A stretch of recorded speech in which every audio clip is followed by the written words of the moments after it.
Queremos saludarle a usted el día de hoy por este medio y antes de abrir la palabra de Dios, queremos dirigirnos a Él mediante la oración. Vamos a orar. Padre Santo, en este día necesitamos de ti y queremos en primer lugar darte las gracias por salud que nos has dado. Gracias te damos por el cuidado que has tenido de nosotros. Gracias por la salvación que has provisto por medio de tu Hijo Jesucristo. Y el día de hoy queremos dirigir nuestra atención a la palabra de Dios. Y te pedimos que hoy mismo sea un día de salvación. Gracias te damos que por medio de la tecnología podemos comunicarnos uno al otro. Y te pedimos que el día de hoy sea nuestra comunicación acerca de Dios algo que sea clara, pero a la vez para el beneficio del oyente. Hoy queremos orar por el mundo entero. Hoy queremos orar por la salvación de almas y la salud de las personas. Nos dejamos en tus manos, agradecidos hoy, porque tú eres nuestro Dios. Y gracias te damos por el Evangelio que has provisto. Así nos dejamos en tus manos con este agradecimiento en el nombre de nuestro Señor Jesucristo. Amén. El día de hoy, todo el mundo está muy preocupado por la pandemia del coronavirus. Y cada día estamos dándonos cuenta de muchas muertes por esta pandemia que está pasando.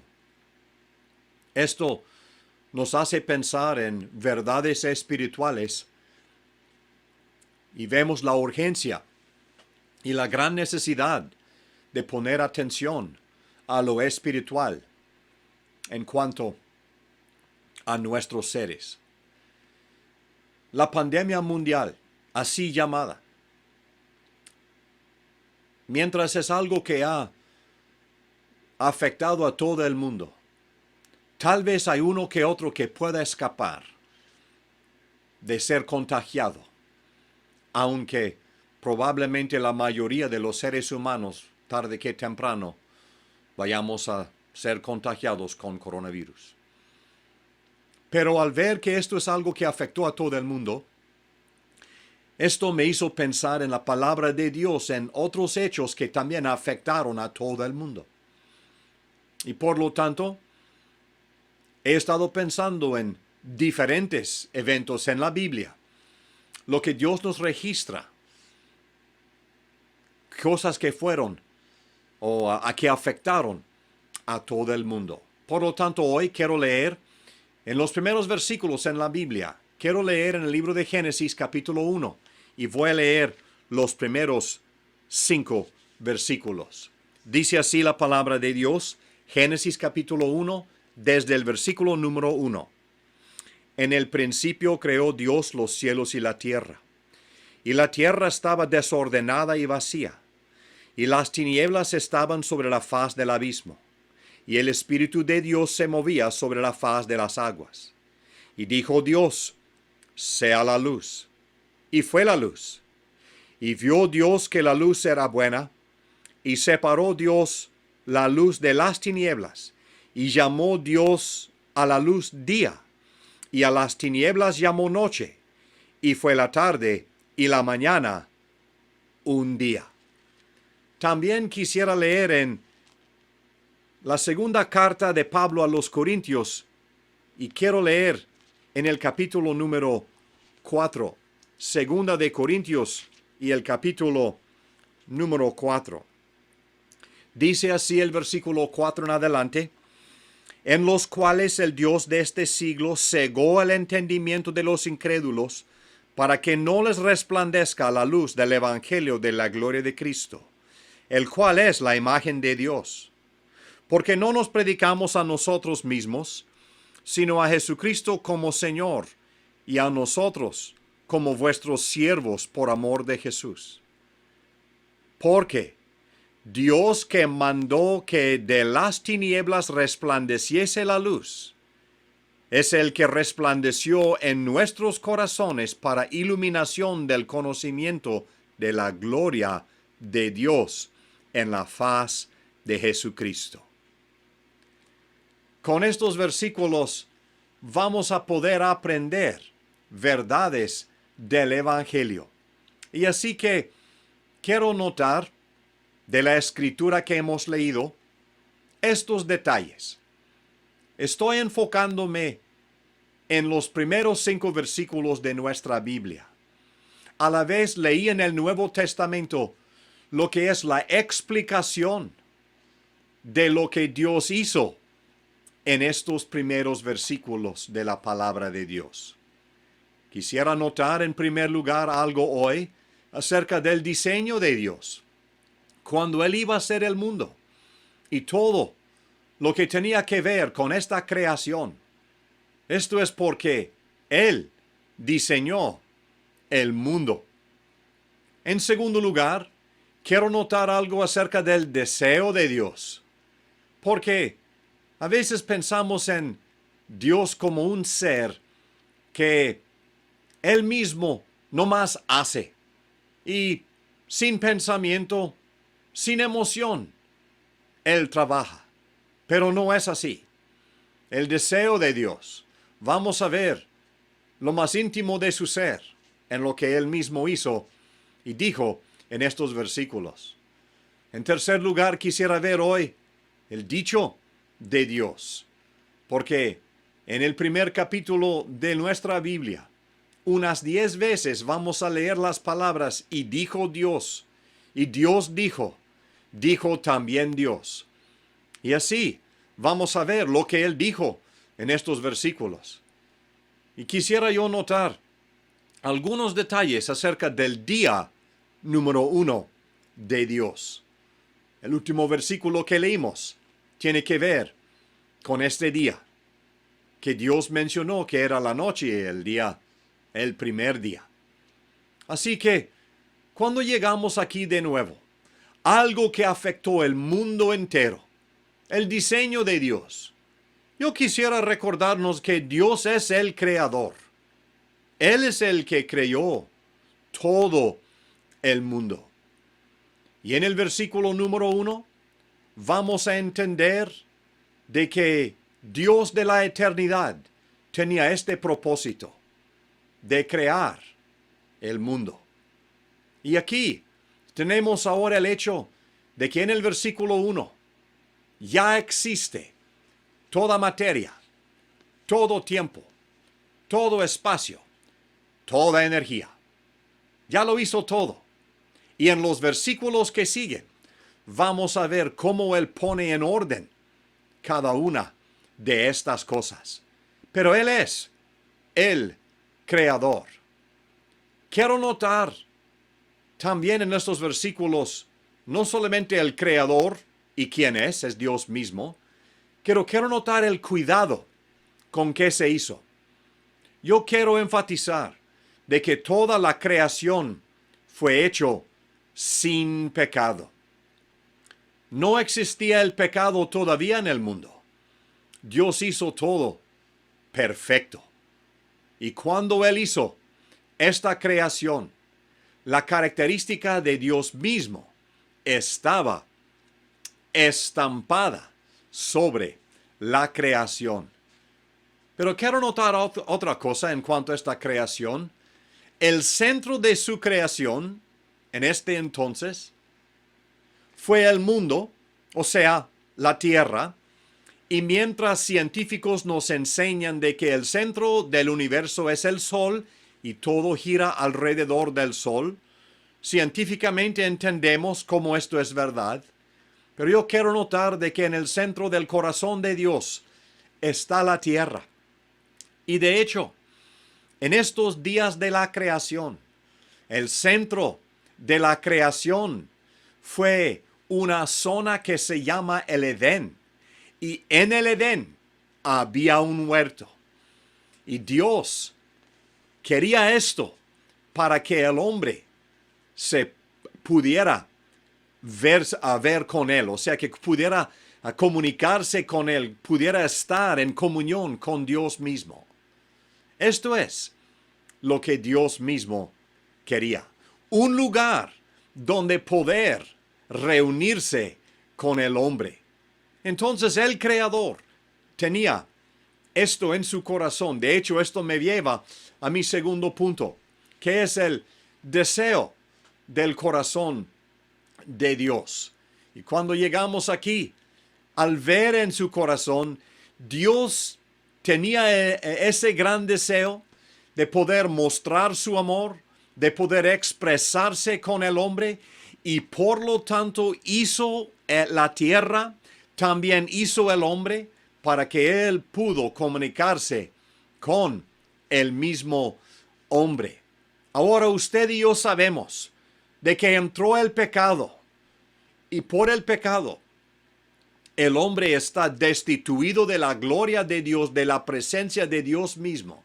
Pecado es nuestro problema tan grave. Pero cuando llegamos aquí vamos a notar de que al hombre habiendo pecado, él ahora puesto afuera de la presencia de Dios, el corazón de Dios no ha cambiado. Dios todavía quiere reunirse con el hombre. Y Él sabe que hay que hacer entonces una forma de salvación para que el hombre pueda reunirse con su Dios. Así que cuando llegamos al corazón de Dios, el día de hoy yo veo en Génesis capítulo 1 el amor de Dios, cómo Dios ama al ser humano. Y de una vez quiero decir de que el Dios del cielo creó al hombre, sabiendo que el hombre iba a pecar contra él, y aún así le hizo. Pero Dios también diseñó desde la eternidad el plan de la salvación, la cruz del Calvario, porque Cristo es el Cordero que fue destinado desde antes de la fundación del mundo, el Cordero de Dios que iba a sacrificarse en la cruz del Calvario. El corazón de Dios. Pero quiero notar de que había un cambio que quiso Dios. En Génesis capítulo 1 vamos a leer estas palabras acerca de Dios, que el Espíritu de Dios se movía sobre la faz de las aguas. Y cuando llegamos a esta expresión, quiere decir de que el Espíritu Santo se movía para producir un cambio. Y mientras el hombre ha pecado contra Dios, Dios mismo, por su Santo Espíritu, se mueve en conciencias y corazones de los hombres para producir este cambio. De hecho, hay un versículo en el Nuevo Testamento que va a explicar en forma excelente estas palabras. Y son las palabras del Evangelio de Juan y el capítulo número 3. Cuando Cristo estaba hablando con Nicodemo, Él dijo que le era necesario nacer de nuevo, tener un cambio específico, un cambio personal.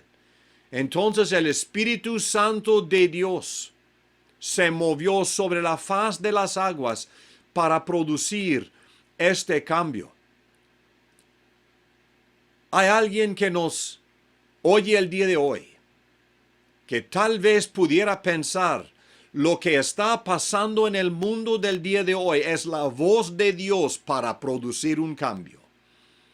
¿Será que uno que otro de nosotros vayamos a ser afectados por enfermedad? Y hoy mismo el Espíritu de Dios se mueve para producir un cambio. Tal vez un cambio de pensamiento, de que antes no pensó en Dios o en su grande necesidad. Antes no pensó en la cercanía de la gravedad que nos pueda afectar. Pero ahora el Espíritu Santo le hace pensar en lo que puede pasar. Y por lo tanto, Él está moviendo para producir un cambio. Un cambio en la persona.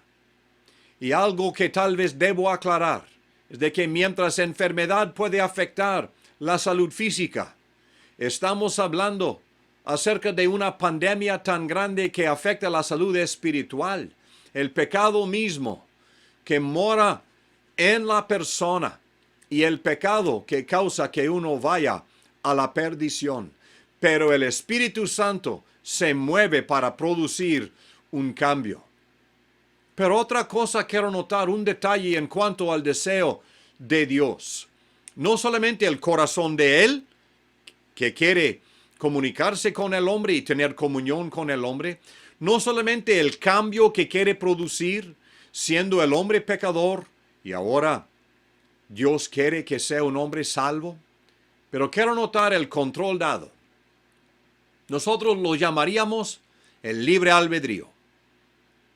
Dios no va a forzarle a nadie a aceptarle como Salvador. Dios no está diciendo de que uno a fuerzas tiene que entrar en el cielo. Él le ha dejado a usted esta oportunidad. Él le ha dejado a usted esta responsabilidad. Dios nos hizo con libre albedrío. Nos hizo con capacidad para tomar decisiones. Nos hizo con la forma espiritual de poder comunicarnos con Dios. Nos hizo con la inteligencia de poder pensar las cosas. El libre albedrío es algo que Dios nos ha dado a nosotros para poder responder al deseo en su corazón. Pero yo quiero notar algo también acerca de este dicho de Dios. En estas palabras que leímos, es la primera vez registrada en la Biblia que Dios habla. Y leímos estas palabras en el versículo 3. Y dijo Dios, sea la luz. El principio de la comunicación de Dios. La primera vez que Dios habla, Él está hablando de luz. La primera vez que escuchamos su voz, Él no está diciendo que Él quiere que el hombre se quede en tinieblas, sino de que haya luz. Y cuando pienso en esto de la palabra de Dios, el principio de su comunicación con nosotros, veo también que aquí hay otras ocasiones en la Biblia cuando Dios habló de esta forma de luz y tinieblas. Y aquí entonces vemos que había tinieblas sobre la faz de las aguas y ahora Dios dice, sea la luz. Quiero notar algo acerca del poder de su palabra. No solamente el principio, su primera comunicación, pero quiero notar su poder. Dice la Biblia, Dios dijo, sea la luz, y fue la luz. Inmediatamente fue la luz. El hecho de que Dios había hablado, esto indica de que por medio de su palabra se mostró su poder, porque exactamente lo que dijo, así pasó. Y por lo tanto en esta tarde nosotros podemos decirle de que hay salvación por medio de la luz que es Jesucristo, quien mismo dijo, yo soy la luz del mundo. Porque Él lo dijo, Él es poderoso para poder cumplir esto. Y el propósito era de que el hombre ya no anduviera en tinieblas. Quiero mencionar los versículos que leí en 2 de Corintios capítulo 4, porque esto tenía que ver con la luz. Y de hecho es una referencia a Génesis capítulo 1, cuando Dios dijo, sea la luz. Y ahora dice el apóstol Pablo que Dios declaraba desde las tinieblas que se fueran las tinieblas y que la luz resplandeciera. Y así fue. Así es en el corazón de aquella persona que en tinieblas anda y quiere tener esta luz, quien es Jesucristo mismo, que Él mismo declaró de que Él es la luz. Pero quiero llegar a esto. En la cruz del Calvario, Dios vistió la escena en tinieblas. Y cuando había tinieblas sobre todo el mundo, y tal vez es algo que consideremos más tarde, pero desde ahí, Cristo clamó, y en el instante que Él clamó, consumado es. Esto fue que llegó la luz y las tinieblas se fueron. Y Cristo declaró de que ya se había terminado. Y entró la luz, que es el Evangelio, y por lo tanto, personas pueden ser salvas el día de hoy. Porque Jesucristo declaró de que había terminado la obra en el Calvario. Y Dios no quiere que el hombre siga caminando en tinieblas, sino de que Él tenga la luz de la vida que es Jesucristo. Pero quiero decir algo acerca del día, porque esto fue la declaración del primer día. Quiero notar las partes, o sea, día y noche. Y hasta la fecha así es, pero no solamente en forma física, sino en forma espiritual. Día y noche. El evangelista Juan nos va a decir que los hombres aman más las tinieblas que la luz porque sus obras son malas. Yo le quiero preguntar, ¿usted qué ama más? ¿La luz o las tinieblas? Y aquí tenemos lo que Dios hizo, separó la luz de las tinieblas. De hecho, no pueden existir la luz y las tinieblas juntos. Si hay luz, no hay tinieblas. Si hay tinieblas, no hay luz. Cristo es la luz.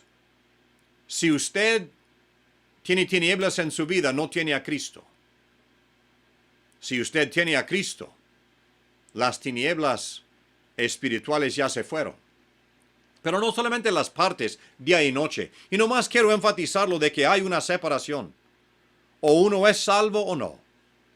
Pero ya he mencionado a las personas en su tendencia.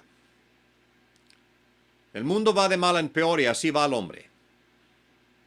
Y por lo tanto nuestra tendencia es de ir hacia las tinieblas. Pero una persona puede ser salva de eternas tinieblas por medio de Jesucristo.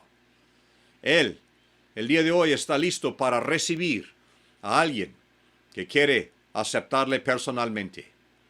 Pero quiero terminar el día de hoy de nuevo pensando en la prioridad personal.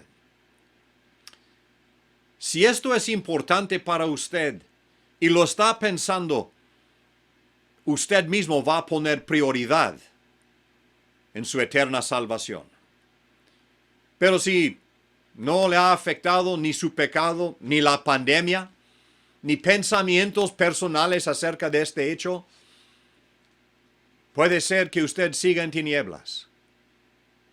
O que usted pudiera poner atención a la palabra de Dios. De que la luz en las tinieblas resplandeció y por lo tanto brilló el evangelio de la gloria de Cristo. Así que en este mismo día, los primeros versículos de nuestra Biblia nos enseñan del evangelio. Dios dijo sea la luz. Dios quiere declarar en la vida suya el día de hoy que hay luz por medio de Jesucristo. Usted tiene el libre albedrío de poder ser salvo o no. O sea que Cristo es el quien salva, pero Él salva al que a Él va, el que quiere. Que así sea en el corazón suyo hoy mismo. Amén.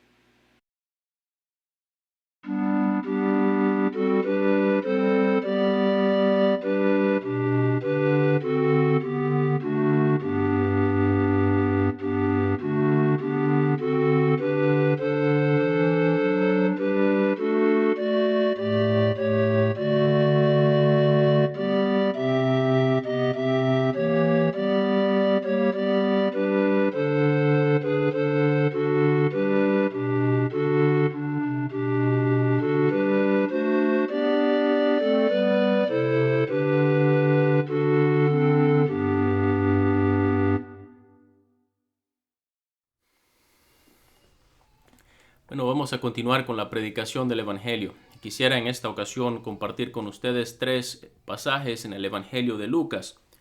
Vamos a comenzar leyendo en el capítulo 7, Evangelio de Lucas, capítulo 7, versículo 36. Dice: uno de los fariseos rogó a Jesús que comiese con él, y habiendo entrado en casa del fariseo, se sentó a la mesa. Entonces una mujer de la ciudad, que era pecadora, al saber que Jesús estaba a la mesa en casa del fariseo, trajo un frasco de alabastro con perfume, y estando detrás de él a sus pies, llorando, comenzó a regar con lágrimas sus pies y los enjugaba con sus cabellos, y besaba sus pies y los ungía con el perfume. Cuando vio esto el fariseo que le había convidado, dijo para sí: Este, si fuera profeta, conocería quién y qué clase de mujer es la que le toca, que es pecadora.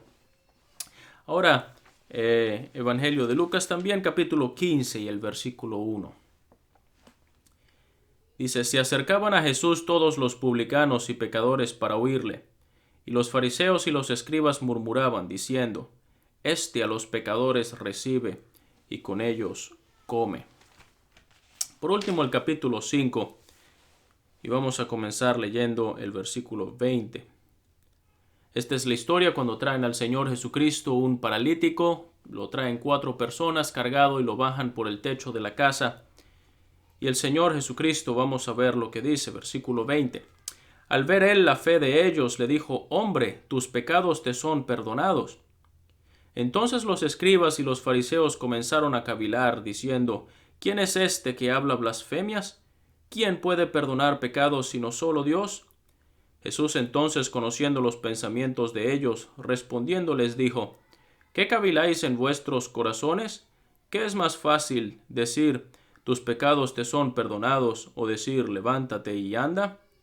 Pues para que sepáis que el Hijo del Hombre tiene potestad en la tierra para perdonar pecados, dijo al paralítico: a ti te digo, levántate, toma tu lecho y vete a tu casa. Al instante, levantándose en presencia de ellos y tomando el lecho en que estaba acostado, se fue a su casa, glorificando a Dios. Estos 3 versículos o estos 3 pasajes nos muestran la forma como estos religiosos se dirigían al Señor Jesucristo. Hablaban de él de una forma muy despectiva. Y en todos utilizan este término, de una forma como despreciando al Señor Jesucristo. En la primera vimos como él decía: si fuera profeta, sabría quién y qué clase de mujer es la que le toca. Luego vimos cómo dijeron del Señor Jesucristo: este a los pecadores recibe y con ellos come. ¿Cómo es posible? Y por último vimos en Lucas capítulo 5 cómo se dirigían a él. ¿Quién es este que habla blasfemias diciendo que puede perdonar pecados? Porque nadie puede perdonar pecados sino solo Dios. Así se referían al Señor Jesucristo.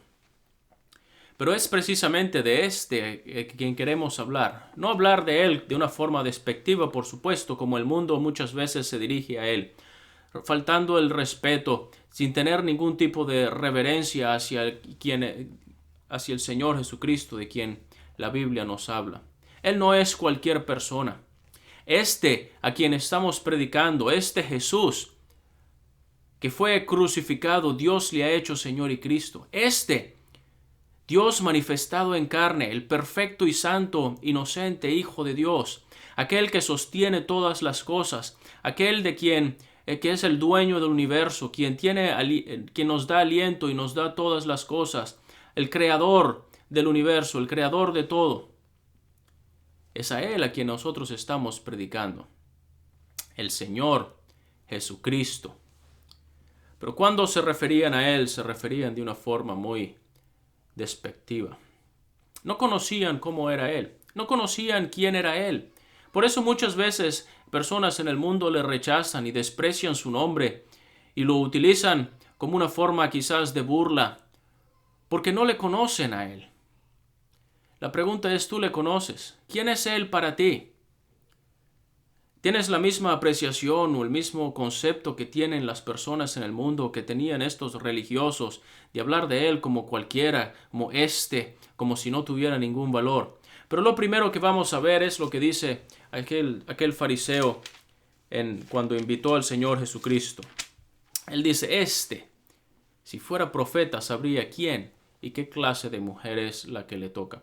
Parece que esta mujer la conocían, tenía cierta reputación en el lugar donde vivía.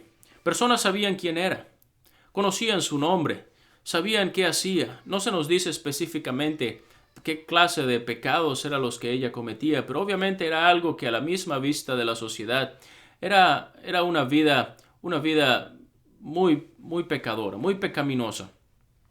Tenía una mala reputación, una mala fama. La gente sabía lo que hacía y la despreciaba. Quizás la tenía aparte en la sociedad. ¿Cómo es posible que una persona pueda llegar tan bajo en el pecado como para hacer las cosas que ella hacía? Y la despreciaban. Y cuando cuando ella llega al Señor Jesucristo y se acerca a Él y empieza a enjugar y a ungir sus pies y a regarlos con lágrimas y enjugarlos con sus cabellos, empiezan las murmuraciones. Que si fuera profeta, él sabría. Él no permitiría ni siquiera que esta mujer se le acercara. Parece que él está ignorando quién es esta mujer y qué cosas ella ha hecho. Pero el Señor Jesucristo no ignoraba nada de eso. El Señor Jesucristo sabía perfectamente quién era ella. Él sabía su nombre.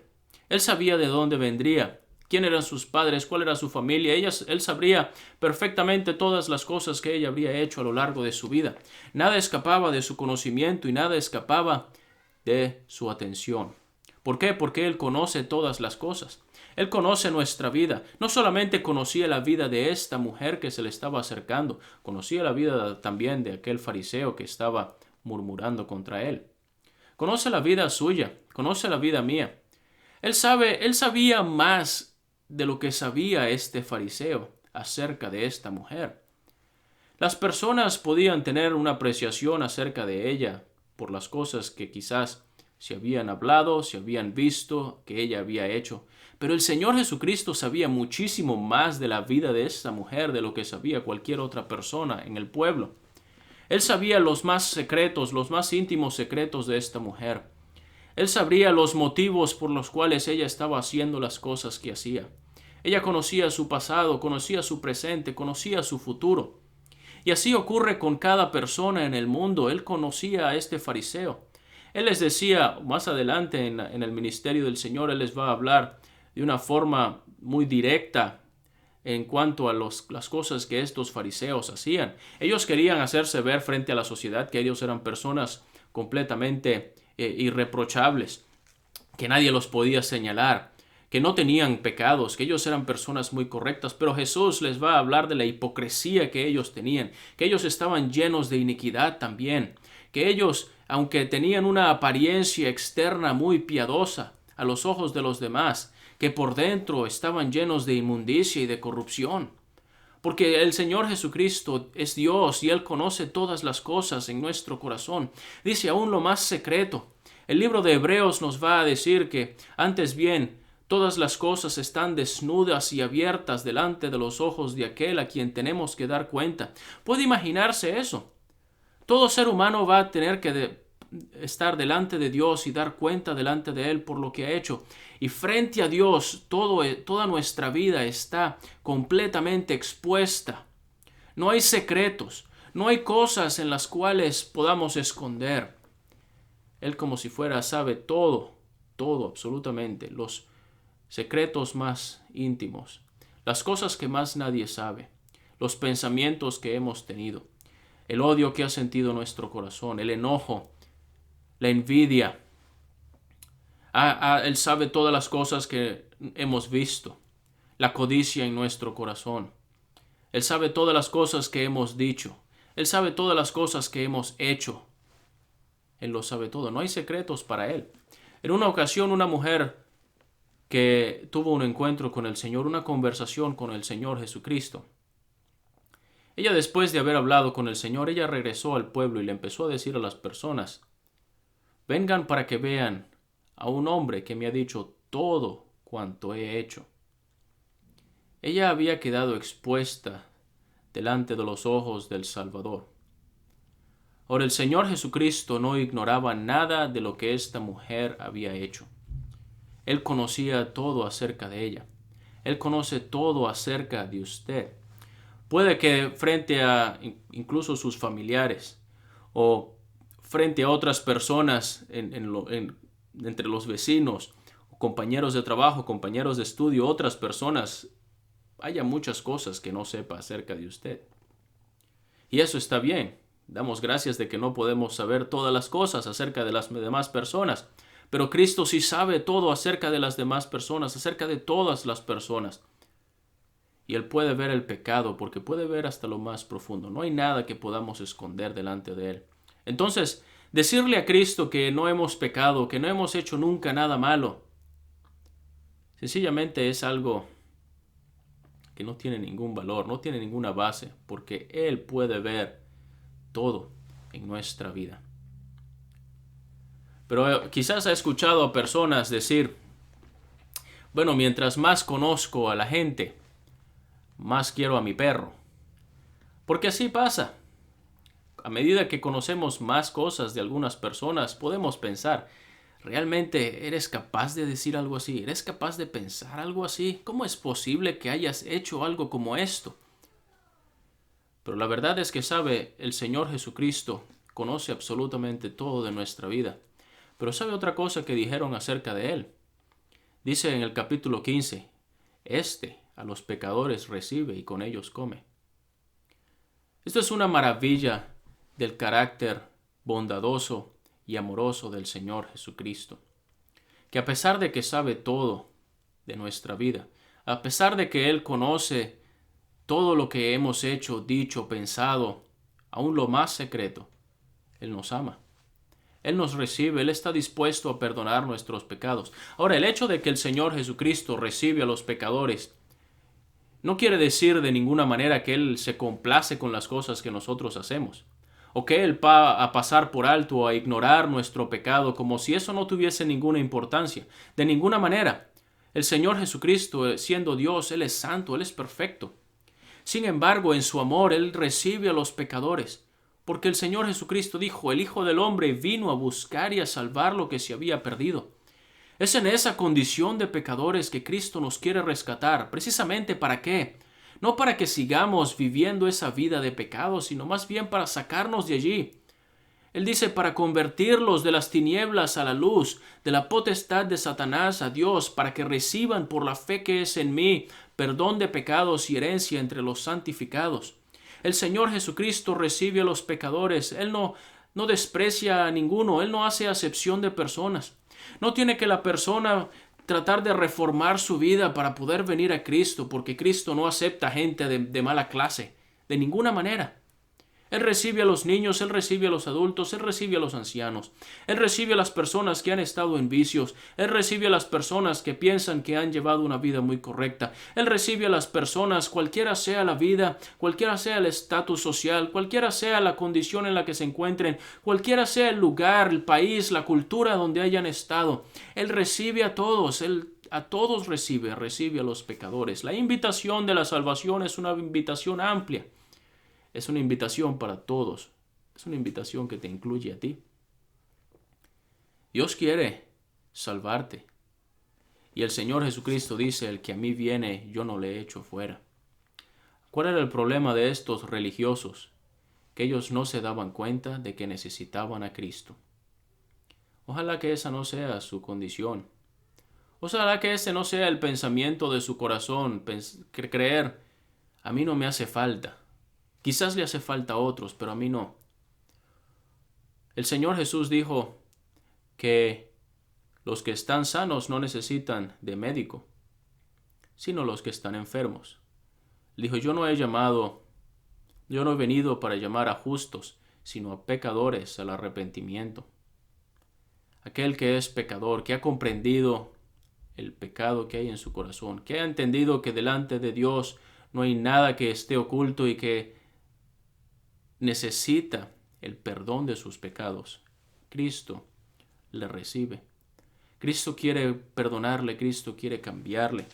Y eso es lo que leímos en Lucas capítulo 5, porque el Señor Jesucristo dice: hombre, tus pecados te son perdonados. E inmediatamente eso genera murmuraciones, genera que las personas empiecen a hablar, o estos fariseos comiencen a hablar acerca de él. ¿Cómo es posible? ¿Cómo puede él decir estas palabras? ¿Quién es este que habla blasfemias?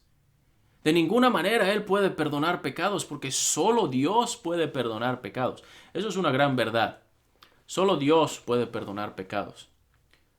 Los pecados no los perdona otra persona, y no ha puesto Dios a un representante aquí en la tierra para que usted le cuente sus pecados y él le va a decir si los pecados se los perdona o si los pecados no se le perdonan, o qué cosas tiene que hacer para el perdón de los pecados. Esa es una gran verdad que está declarada en la Biblia. Solamente Dios puede perdonar pecados.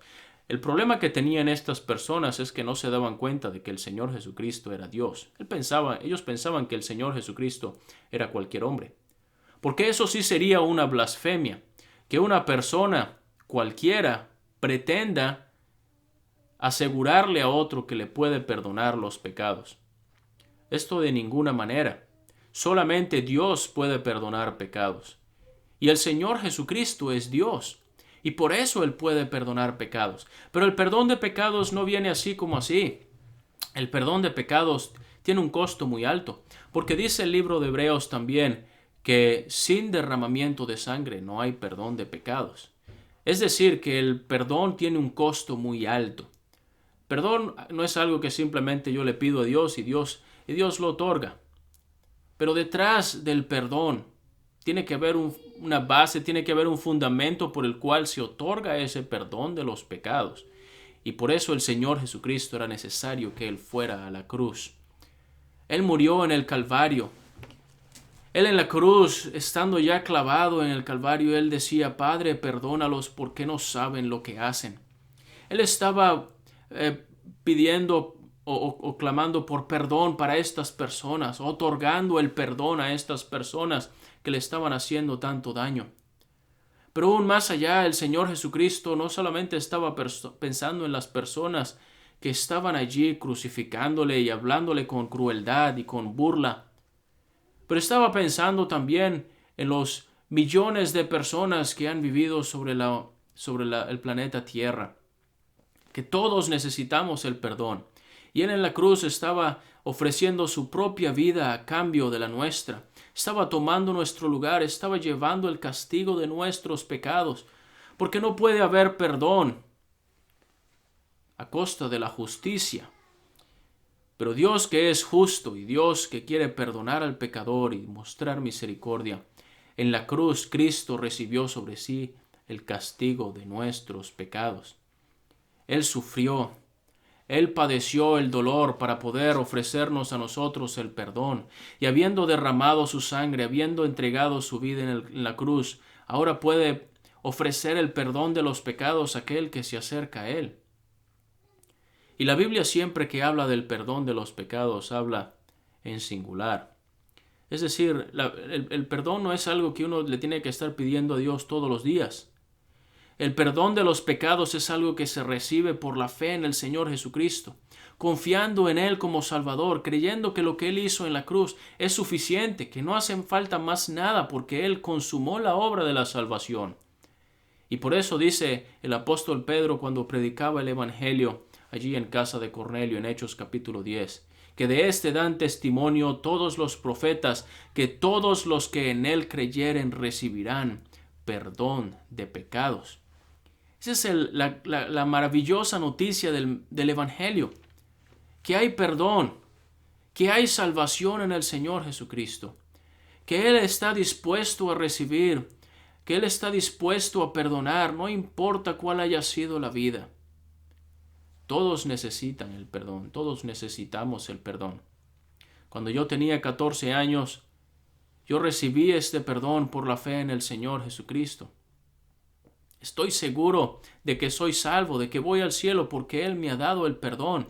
Aquel que conoce toda la vida no sabe solamente las cosas que ya hemos hecho, Él sabe también las cosas que todavía no hemos hecho. Él conoce nuestra vida desde el principio hasta el fin. Él no está limitado por el tiempo. Y cuando Él otorga el perdón de los pecados, Él perdona todos los pecados, desde nuestro principio hasta nuestro fin. Es un perdón completo, es un perdón suficiente, es un perdón que Él otorga una sola vez y para siempre. Cristo murió en la cruz. Él resucitó de entre los muertos y Él puede dar el perdón de los pecados a todo el que se acerca a Él. No tiene que esperar más. Puede ser salvo, puede recibir este perdón. No tiene que pensar, tengo que reformar mi vida porque Cristo no me va a aceptar así. Al contrario. Recordemos, Él a los pecadores recibe. El Señor Jesucristo, Él tiene poder, autoridad para perdonar pecados aquí en la tierra. Si pones tu fe en Él, si confías en Cristo como tu Salvador personal, recibirás el perdón de los pecados. Vamos a orar. Padre, queremos darte las gracias porque tú nos das la posibilidad, incluso por este medio, de predicar el Evangelio y de anunciar acerca del Señor Jesucristo, de su obra en la cruz, del poder que Él tiene para perdonar pecados. Queremos encomendar delante de ti el resultado de lo que se ha anunciado, rogando que el Espíritu Santo obre en cada corazón que necesita de la salvación para conducirle a Cristo. Queremos darte las gracias una vez más en el nombre del Señor Jesucristo. Amén.